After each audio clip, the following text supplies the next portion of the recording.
नमस्कार, खबर डोज में आपका स्वागत है। वो होने चाहिए, ईएमओज होने चाहिए है या नहीं है, जो इमरजेंसी मेडिकल ऑफिसर्स एमपीज होने चाहिए है या नहीं है, वहाँ पे जितनी लिस्ट ऑफ इक्विपमेंट्स उसमें रहना चाहिए वो सब है या नहीं है, गाड़ी की स्थिति क्या है, मतलब वो चलने लायक है या बिल्कुल ही खटारा गाड़ी लगा रखी है, वहाँ पे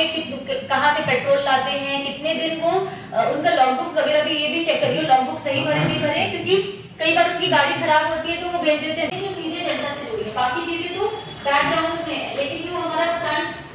फेस है वो these are the things which are front face of government hospitals, तो उसमें हमारी कोई कमी नहीं होनी चाहिए। एक बार आप पर्सनली सारी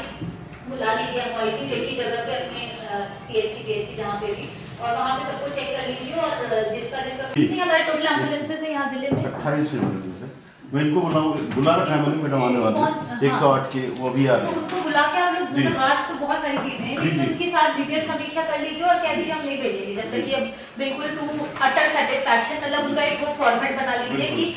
क्वालिटी, आप लोग क्वालिटी भी, मेरा निवेदन है। इसमें हमारे जो हेल्थ फैसिलिटीज़ हैं वो क्योंकि सीधे जनता से जुड़ा हुआ एक बहुत इंपॉर्टेंट मुद्दा है, तो उसके संबंध में बहुत ही डिटेल्ड आज समीक्षा की गई, जिसमें हमारे जो मेन चीज़ें हैं वहाँ पे जैसे दवाइयों की उपलब्धता है वो अवश्य सुनिश्चित होनी चाहिए, हॉस्पिटल्स के थ्रू ही दवाइयाँ देनी चाहिए। सेकेंड, हमारे जो डायग्नोस्टिक्स हैं वो सारे टेस्ट अवेलेबल होने चाहिए और हर समय इमरजेंसी में भी अवेलेबल होने चाहिए, और उनकी रिपोर्टिंग आदि की भी हम लोगों ने कहा है कि एक क्रॉस वेरिफिकेशन भी किया करें कि उसकी क्वालिटी सही है या नहीं है। और इसके अतिरिक्त एम्बुलेंस एक बहुत इंपॉर्टेंट व्यवस्था है जो सुनिश्चित समय पे होनी बहुत ज़रूरी है, तो उसके लिए हम लोगों ने एमवाईसी को भी कि गाड़ियों की कंडीशन क्या है, उनके पास अवेलेबिलिटी ऑफ पेट्रोल है नहीं है, उनके पास हमारे जो लिस्ट ऑफ इक्विपमेंट जो एम्बुलेंस के अंदर होना चाहिए, जो हमारे मेडिकल टेक्नीशियंस होने चाहिए, ये सारी चीज़ें हैं या नहीं है, इसको भी चेक करें, और अगर उसमें कोई भी गड़बड़ी पाई जाती है तो एम्बुलेंस के जो हमारे वेंडर हैं उन पर भी मुख्यालय स्तर से कार्रवाई सुनिश्चित करने के लिए भेजा जाएगा। और इसके साथ ही हमारे जो लेबर रूम्स हैं वो भी एक ऐसी फैसिलिटी है जो जनता से सीधे जुड़ी हुई है,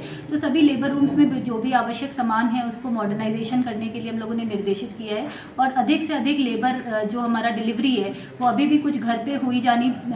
ये पाई गई समीक्षा में, तो ये भी इंश्योर करने के लिए कहा गया है कि सभी डिलीवरीज हमारी इंस्टीट्यूशनल डिलीवरीज ही हों, और उसके लिए पहले से अगर माता को वहाँ पर लाकर एडमिट करने की आवश्यकता पड़ती है तो वो भी अवश्य करें। जो हमारे कंस्ट्रक्शन काम है जहाँ पे अगर कहीं बिजली पानी और जो हमारे बेसिक फैसिलिटी अगर कहीं हॉस्पिटल्स में नहीं है तो उसकी लिस्ट तत्काल दिया जाए, और उसमें भी ये नेसेसरी फैसिलिटीज़ इंश्योर कराई जाए। कुछ जगह ऐसे होते हैं कि जहाँ पे अगर मान लीजिए टेक्नीशियन है परंतु मशीन एक्सरे की नहीं है या वाइस वर्सा है, तो उस तरीके से रैशनलाइज किया जाए जिससे हमारे जितने भी रिसोर्सेज अवेलेबल हैं उसके ह्यूमन रिसोर्स भी उसी जगह पे अवेलेबल हो सके, जिससे जनता को पूरी सर्विसेज समय पे और सुचारू ढंग से प्रोवाइड की जा सके।